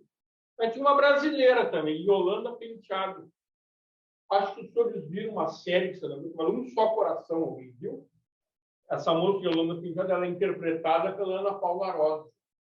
É uma atriz muito bonita. E ela era uma mulher muito bonita. Dizem que ela era sobrinha de mas não era. Ela era sobrinha do marido da irmã de Santos Dumont. Ele não tinha nenhuma relação de sangue com ela. Né? Quando eles se conheceram, ela tinha 18 anos e ele tinha 40 e pouco, uns 30 anos. Ela morava na cidade de Leme, no interior de São Paulo, uma fazenda Empírio, me lembro que existe ainda hoje, que era uma das maiores fazendas de café no Brasil, também na época. Mas ela vinha visitar a irmã de Santos Dumont, que era muito amiga dela. Era uma parentada do marido, né? Então ela se encontrava com Santos Dumont. Também não se sabe que tipo de relação eles tinham, né? Mas eles viajavam muito, iam esquiar na França, voltavam para o Rio de Janeiro, né? Eles eram muito. Ela disse nas memórias que ela já morreu, mas ela fala nas memórias dela que era uma relação platônica. Ela foi casada 2 vezes. A segunda casamento dela era um Matarazzo, um muito rico, né? Foi ela uma das que criou o Museu de Arte de São Paulo, a Bienal de São Paulo. Ela era uma mecena, protetora das artes, das letras. Ela viveu até alguns anos atrás, morreu bem idosa, né? Era uma socialite da época. Assim. Era uma espécie de Lady Di, imagina a Lady Di, naquela época. Era ela, Yolanda Penteado. Né? Aqui ela está usando o equipamento dele, o transformador marciano. Aí ela chegando junto com Santos Dumont, no navio, estavam vindo os dois da Europa, eles tinham ido esquiar, eles gostavam muito de esquiar. Tem foto dele, ela esquiando, ele era tão elegante que usava gravata até para esquiar. Todo mundo usava gravata para tudo. Ele nunca foi visto mal vestido, nunca. Nem quando ele estava lá mexendo nos balões, na graxa, ele estava assim, impecavelmente vestido. Colarinhos bem engomados, ele era muito vaidoso. Apesar de ser baixinho, ele era baixinho, usava sapato com salto para ficar mais alto, né? Ele era baixinho e sempre foi magro, nunca pesou mais de 60 quilos. E ele também não tinha barriga, ele jogava tênis, escalava montanhas, caminhava muito, andava de bicicleta, então ele sempre teve uma forma física bem apreciável, né? Mesmo no fim da vida, quando ele já estava doente. E essa aqui foi a última conquista, interesse amoroso. Janine Voisin, quando ele tinha 40 e pouco, em 1927, ele tinha 44 anos de idade, tinha um amigo, que era um aviador, que ajudou ele muito, inclusive no 14 de chamado Gabriel Voisin. Gabriel Voisin tinha uma filha, Janine Voisin. Quando ela tinha 17 anos de idade e ele 43, ele entrou um dia na casa do Gabriel Voisin, lá em Paris, e falou assim, sem mais ninguém, eu quero casar com a tua filha. E Gabriel Voisin escreve nas memórias dele. Santos Dumont só não foi meu genro devido à grande diferença de idade. Né? Eu não sei se a Janine queria casar com ele ou não.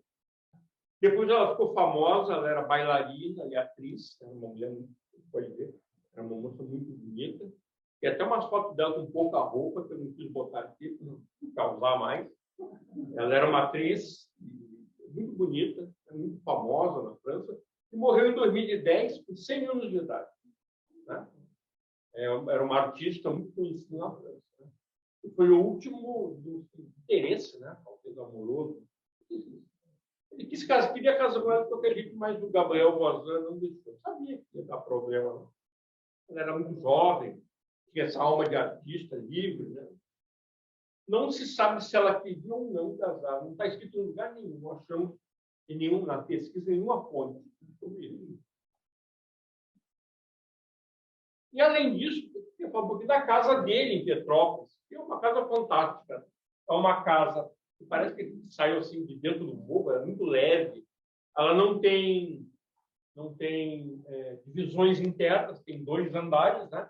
E no sótão um observatório astronômico. Eu subia lá para ver as estrelas. Né?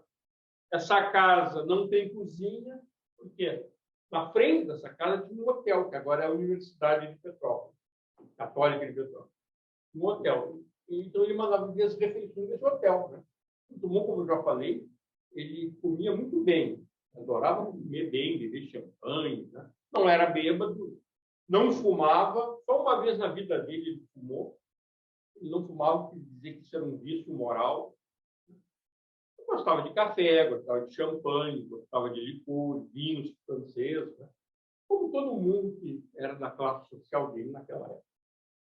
Então, essa casa, quem quiser visitar, é muito interessante. Não tem cama, é uma cômoda que de noite ele botava um colchonete, a cômoda é pequena, para ver como ele é baixinho, né?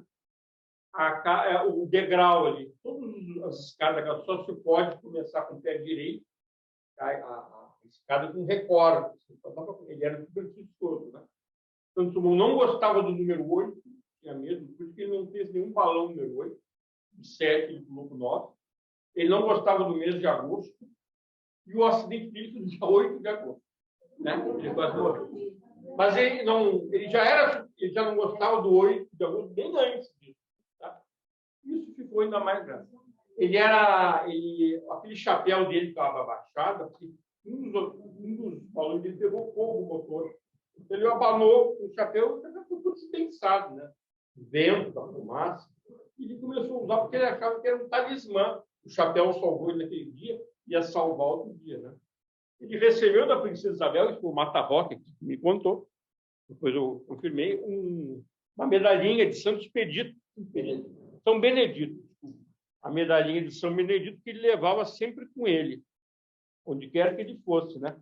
No dia do acidente, ele estava lá com a medalhinha e num acidente anterior, leve, ele se acidentou. Quem morava perto dele era a princesa Isabel, era viva ainda, mandou levar um almoço para ele. Uma cesta com um almoço para ele. Né? Ele ficou muito amigo da princesa Isabel, depois no final eles meio que eles meio que esfriaram a amizade, né? No finalzinho, ele e a princesa Isabel. Mas ela continuou, ela era muito amiga dele.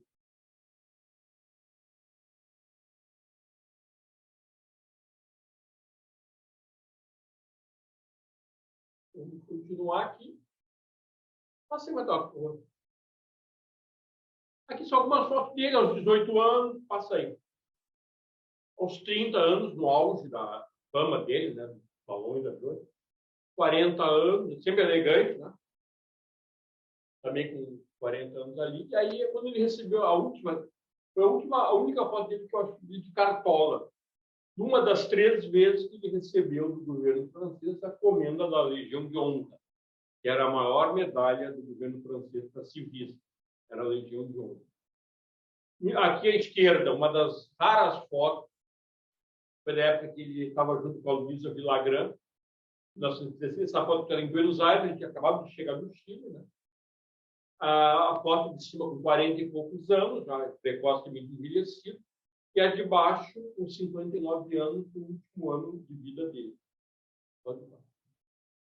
Drummond, eu vou aumentar um pouquinho a velocidade, né? Ele tinha essa questão que achavam que era esclerose, não era uma outra doença degenerativa, bastante grave, ele tinha profundos episódios de depressão. Em 14 a 18, triste, né, com o emprego, o avião dele, dentro dele do avião para matar pessoas na Primeira Guerra Mundial, né? Apesar de que ele era a favor do emprego militar, dos balões de aviões, mas do emprego defensivo, né? E não do emprego ofensivo para matar. Por exemplo, ele dizia que o balão ou o avião é um ótimo meio de destruir submarinos. Ele falava isso. Em 1928, quando ele está chegando também, um avião, vindo de navio da Europa, um avião lá que felicitá-lo, fez uma curva lá, bateu na água, morreu todo mundo. Ele ficou muito abalado. Morreram 12 pessoas, ele foi uns 12 inteiros. Ele não faltou a nenhum, mas ele ficou muito abalado com aquilo. Em 32, nós estávamos vivendo a Revolução Constitucionalista, né? Houve ações aéreas, e ele estava triste também de ver esse conflito entre irmãos, né, brasileiros, e o avião dele, a invenção dele, sendo amplamente utilizada, né? Ele tentou suicídio pelo menos uma vez. Então, a família, ele estava no final de 31, ele estava na Europa, no sanatório. Ele viveu nos últimos anos da vida dele entre a França, a Suíça e o Brasil. Ele voltava. E na Suíça, ele fez um sanatório, na França também foi um sanatório, né? Inclusive, na Suíça, ele começou, para se ocupar, ele encadernava livros, né? E depois vendia e dava dinheiro para os pobres, né? Ele encadernou muitos livros de poesia. Mas aí, em julho de 32, o sobrinho dele, Henrique Dumont Vilas, que é quem cuidava dele, levou ele para a praia no Guarujá, para esse hotel aí, chama Hotel La Plage, no Guarujá. O hotel até cabe uma palestra só sobre esse hotel, porque tem uma história tão engraçada. Morreu tanta gente nesse hotel, inclusive o arquiteto, que parecia que o hotel era amaldiçoado. Morreu gente. 2 membros da família Matarazzo quase morreram, cada um levou um tiro numa briga, quase morreram. Então, inclusive, esse hotel era meio amaldiçoado. Mas ele faleceu, se suicidou, na época, no governador de São Paulo, pela seguinte ordem: Santos Dumont não se matou, ele morreu do coração. Não é para fazer atestado de óbito, não é para fazer autópsia, nada. Né? Então, noticiaram que ele tinha morrido do coração. Ei, professor, tudo bem? Seja bem-vindo. Pode pegar um pedacinho da palestra. Mas ele aproveitou um descuido do sobrinho dele, estava no apartamento 122, hotel Atlântico, era um hotel caro, né? Bastante caro.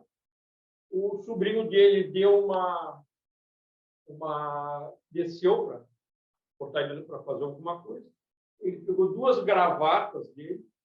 Primeiro ele pegou uma gravata. Ele era um cientista, uma gravata que não vai com o peso, não sei o quê. Aí pegou 2 e se encorpou com as 2 mas num gancho.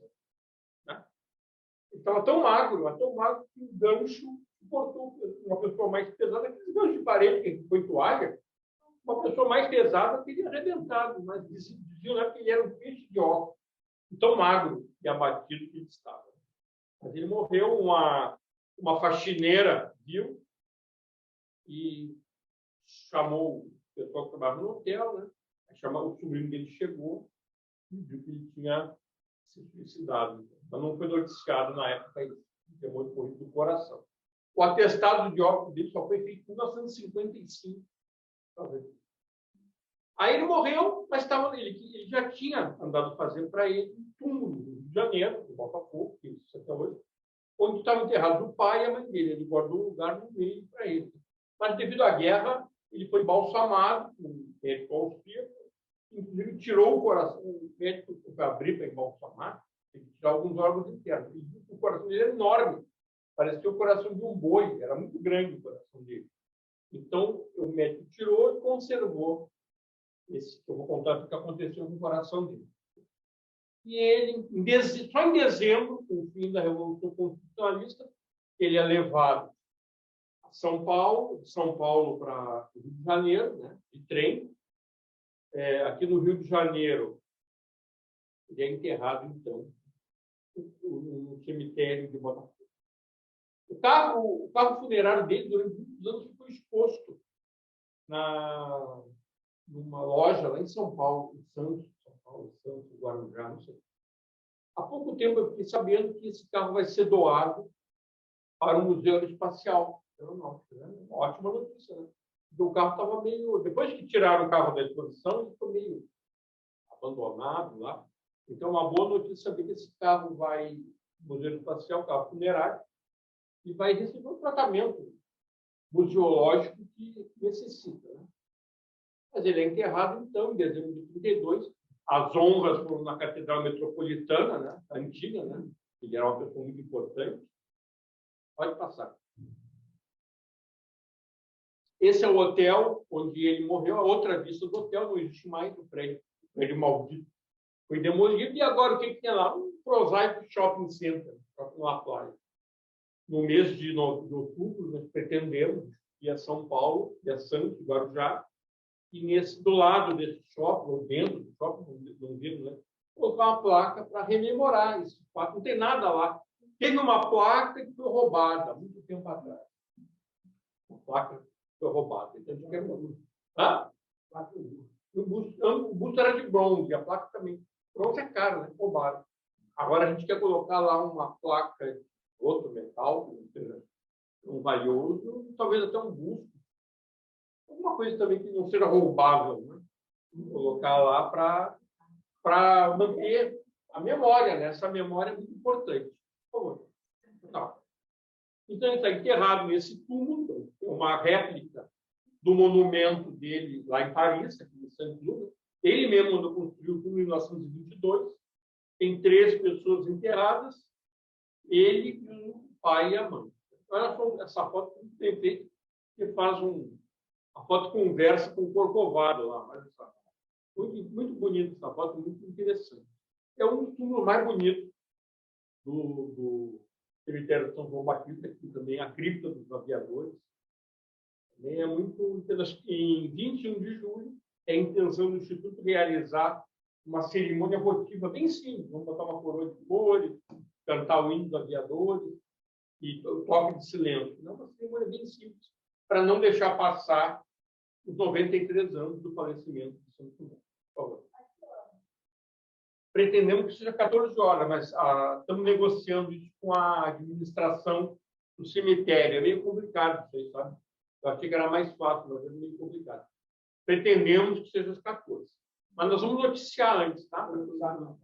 Vai ser noticiado a parte do Instituto, vamos noticiar do jeito que der, o horário, né?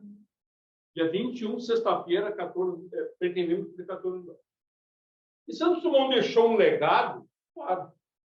Em 2012, eu não sei se vocês lembram, não me lembro, o SBT, Silvio Santos, fez um concurso lá para quem eram os maiores brasileiros de todos os tempos. Então, o primeiro quem foi Chico Xavier, o segundo, Santos Dumont. Passou na frente de Dom Pedro I, Dom Pedro II, Tiradentes, né? E o terceiro, quem foi? Princesa Isabel. Os três maiores, ele tirou o segundo lugar. Em 1971, ele foi declarado por lei patrono da Força Aérea Brasileira. Em 1984, foi promovido a patrono da aeronáutica, de toda a aeronáutica e militar. E o povo brasileiro deu a ele o título de pai da aviação. Próximo. A história de memória merece que seja de forma contínua, estamos fazendo isso aqui também. Foi um dos maiores, mais insignes brasileiros. Né? E quando o inventou o avião, ele fez que se elevasse mais alto a bandeira do Brasil. Próximo. Então, todo avião brasileiro aí tem a bandeira do Brasil desenhada em algum lugar dele, graças a Alberto Santos Dumont.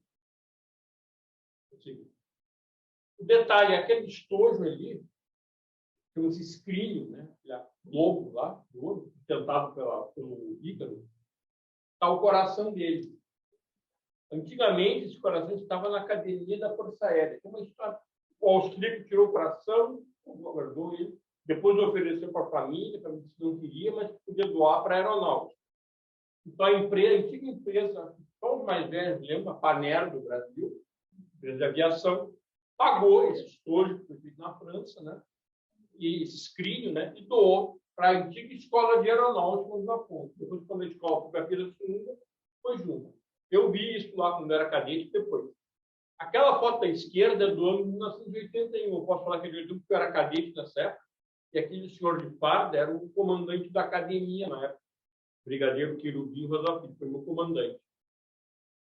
Nos anos 90, 2000, a academia resolveu enviar, eu não sei bem porquê, uma coisa que eu não consegui descobrir até hoje porquê, mas mandou para o Museu Aeroespacial. Então, aquele hoje é o mesmo, né?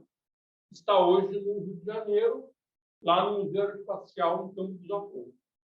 Qualquer pessoa pode visitar. Tá? Aqui no Rio de Janeiro. Tá? Não pode abrir para ver o coração, seria um desrespeito, mas pode visitar, olhar por fora o estojo. Né? Estojo com escrínio. É Ícaro na posição de Atlas, sustentando a abóbada celeste, né? E uns furinhos com as estrelas, e lá dentro está o coração. Eu nunca vi o coração, só vi isso aí, só vi isso tudo. Acho que pouca gente já viu o coração. Talvez o Marizan tenha visto. Não viu, não? Teve umas oficiais da FAB, das primeiras turmas, que foram lá e parece que abriram e botaram o coração. Isso é uma das primeiras turmas, né? Talvez. A minha turma mandou uma série em homenagem a ele. A primeira turma de mulheres aeronáutica, em homenagem, colocou o nome da turma de turma Demoiselle. Em 1973, no centenário da cidade de Santos Dumont, há 50 anos atrás, o Instituto Smithsonian, lá nos Estados Unidos, o Museu Smithsonian, deu o nome de Santos Dumont para uma cratera da Lua, que é essa cratera aí. Cratera Santos Dumont. Então, ele está na Lua também. Siga. Isso aí é um dos apartamentos de Santos Dumont morou em Paris. Colocaram uma placa no Champs-Élysées, bem pertinho do Arco do Triunfo. É um lugar muito central. Então, além de comer bem, ele gostou de morar bem. Morar bem, comer bem, andar bem de carro. Né? Não era um homem rico do seu tempo. Né? Até dizer que ele era um playboy. Não, volta um pouquinho. Não, ele era chique nas últimas, como a gente fala, né? Ele se vestia bem, ele comia bem, ele bebia bem, ele só andava no meio do pessoal. Mas ele também tinha um lado social. Ele se preocupava com os operários, né? Ele se preocupava com as pessoas. Ele doava o dinheiro dele para os funcionários dele, né? O dinheiro que ele recebia de prêmio, né? Ele tinha uma fazenda lá onde é a Cabangu. Ele foi doado quando ele, em 1918, se não me engano, a casa de Cabangu, a fazendinha, foram doadas pelo governo, doou para ele. Ele criava gado, ia lá, se preocupava com funcionários. Né? Ele tinha um lado humano que eu quis mostrar.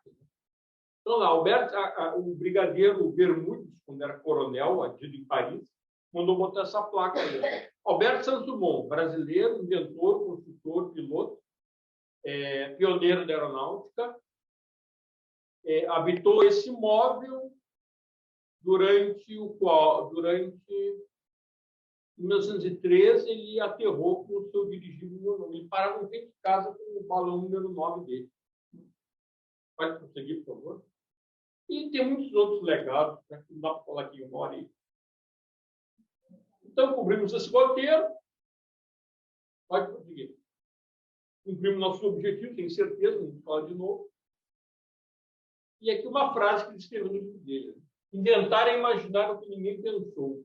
É acreditar no que ninguém jurou. É arriscar o que ninguém ousou. É realizar o que ninguém pensou. Mais um. Então, senhor, muito obrigado pela atenção.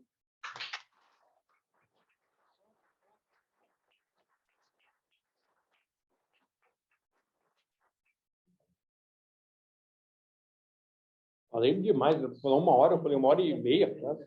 Desculpem. Está na frente da câmera. Está na frente da câmera aqui, vai lá. Daniel, põe aí. Bom, eu sei que está todo mundo ávido, o pessoal da internet aí. Eu vou falar aqui perto por causa do microfone. E o pessoal aqui para fazer perguntas também.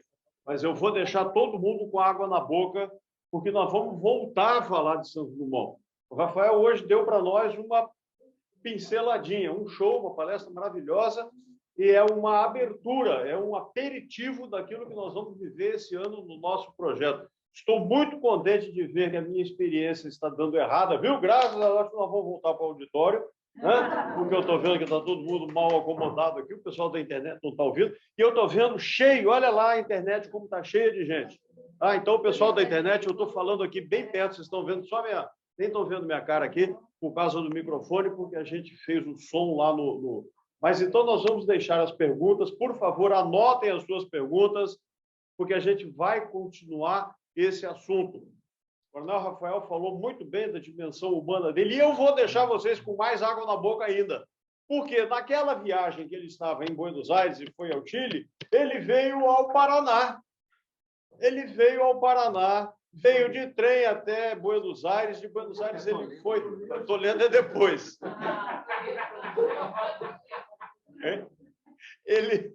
Ele foi a Puerto Iguaçu, na Argentina, e atravessou para o lado de cá, onde hoje é Foz do Iguaçu. Existia uma vilazinha com uma rua, e aquela coisa maravilhosa daquelas cachoeiras lá. Aquela área pertencia a um cidadão uruguaio. E ele fez gestão, e eu vou deixar vocês com água na boca, eu não vou dar esse gostinho aqui de contar a história. De lá, ele foi até Curitiba. E assistiu um jogo do Atlético Paranaense. Tá? Tem a ficha dele de inscrição. Tá? Foi recepcionado. Sim, senhor. Eu mostro essa ficha. Bom, mas o importante que eu quero dizer é isso. A viagem foi uma odisseia. Ele veio a cavalo acompanhando as linhas de transmissão que foram construídas pelo Marechal José Bormann, pelo Exército, até Cascavel, de Cascavel até Ponta Grossa. Em Ponta Grossa já existia o trem, ele foi de trem, chegou em Curitiba e foi recebido pelo presidente do Estado, hoje governador, né, e intercedeu. E com isto, com a ação de Santos Dumont, certo? Em maio de 1930, qualquer coisa, que foi lá, não me lembro agora a data, foram compradas, desapropriadas aquelas áreas daquela fazenda, daquele uruguaio, onde hoje é o Parque Nacional das Quedas do Iguaçu, uma das maravilhas do mundo, um lugar espetacular que eu estou doido para fazer um evento do nosso instituto lá. E vou, quer dizer, não sei, não posso prometer que vou, mas eu só posso afirmar que eu estou doido para fazer isso lá. E o dia 8 de maio, onde foi assinado o decreto, aquilo é o Dia Nacional do Turismo. E a gente que viaja, tá? Eu e minha mulher chegamos aqui de viagem, aí viemos de avião, né? Naquela época se viajava, né? De navio e tudo, e hoje o avião nos traz da Europa para cá, dos Estados Unidos, em poucas horas, com todo o conforto, graças a esse homem. E para quem não sabe, lá em Foz do Iguaçu, no Parque Nacional, existe uma estátua dele, em tamanho natural, tá lá. Pouca gente sabe disso. Então eu sempre digo, o que tem a ver Santos Dumont com o turismo, além dele ter inventado o avião? Aí, o Dia Nacional do Turismo, dia 8 de maio, é por causa do decreto que ele foi lá abrigar, isso lá em Curitiba, né? Quando ele esteve lá. Então, eu vou deixar vocês com esse gostinho aí da gente fazer pergunta, porque se a gente começar a fazer pergunta agora, aquele senhor que está ali na parede, ele fica andando, não tem jeito de parar, e a gente tem as coisas para fazer. Então, eu vou convidá-los, né, Rafael? Parabéns pelo seu trabalho, maravilhoso, mas a gente vai continuar. E o livro que ele está fazendo, ele, o Gomes e a comissão estão fazendo aí, tem esses artigos, tem isso lá. E um dos artigos, vindo lá do Paraná, de um amigo nosso lá, trata de uma outra coisa do Santos Dumont, que eu vou pegar um horário aí para fazer uma palestra sobre aquilo. Já que ele não pode vir, eu vou assumir. Vou falar sobre isso, sobre essa viagem dele, e as homenagens a Santos Dumont na numismática, moeda, cédula, onde Santos Dumont é a figura. Esse artigo já está escrito e vai constar no nosso livro aí, a gente está fazendo, e eu acho que a gente vai ainda falar mais sobre isso.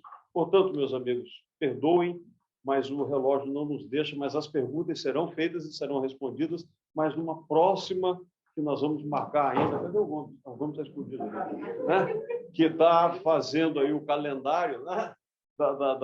Dos horários aí. A terça-feira que vem, aliás, desculpe, terça é a nossa palestra do Instituto, que será no auditório do 7º andar, após o almoço. Então, todos estão convidados aqui para o meio-dia, um pouquinho antes do meio-dia, no 3º andar, no restaurante, lá naquela sala Carmela Dutra, reservada para nós, para o nosso almoço de confraternização. Venham para o almoço. Depois do almoço, a gente sobe... É por adesão. O almoço é por adesão, porém, o nosso restaurante tem um convênio conosco, né? E a gente tem um desconto para os sócios do Instituto, um desconto lá no preço. Isso na terça-feira, dia 6, e nós teremos, na sequência, a palestra lá no auditório. Agora, na quinta-feira, ou seja, depois da manhã, nós teremos uma palestra interessantíssima aqui, que interessa muito para nós e para vocês aí da internet também, que se trata de planejamento estratégico família patrimonial, planejamento patrimonial, que será ministrado pelo nosso advogado, que aqui está, o doutor Marcelo, vai falar, é um assunto interessantíssimo e importantíssimo. Posso dar uma palhinha aqui do que é?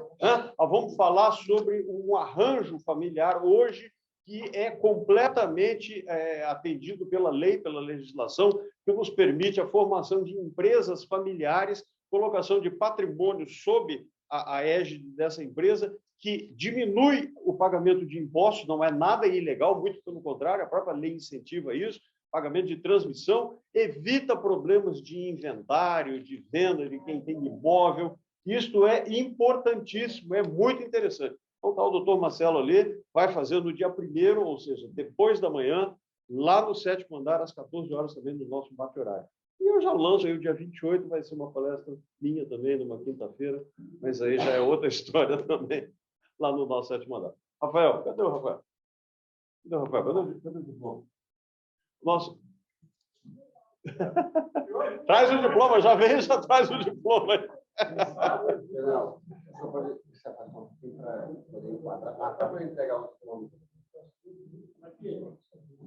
Então, meus amigos, com essas palavras e percorrendo o nosso relógio aí, Rafael, parabéns, a gente sabia, a gente que já te conhece aí, estamos trabalhando aí, já sabemos aí da sua verve de pesquisa, né?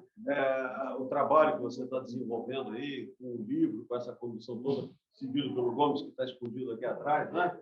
Os nossos aeronautas aqui. Então, eu te passo a mão do diploma, que ainda é maravilhoso, você sabe disso, né? Obrigado. Que é papel, mas que representa o nosso agradecimento aqui E eu cumprimento, peço a todos aí que vamos saudar o nosso palestrante.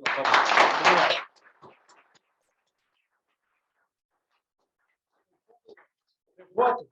Tem foto, tem foto. Se não tem, não tem. Deixa eu olhar a barriga, hein?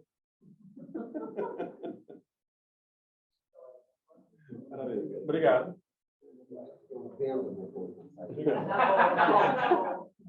Dando continuidade, convidamos os confrades e confreiras para a próxima atividade do nosso Instituto, dentro do projeto Sentinelas da História, que será realizado no dia 6 de junho, terça-feira próxima, com a palestra 80 anos da criação da FEB, recordando Marc Clark, general e herói de duas pátrias, a ser proferida pelo confrade, engenheiro, professor e mestre Israel Weiberg.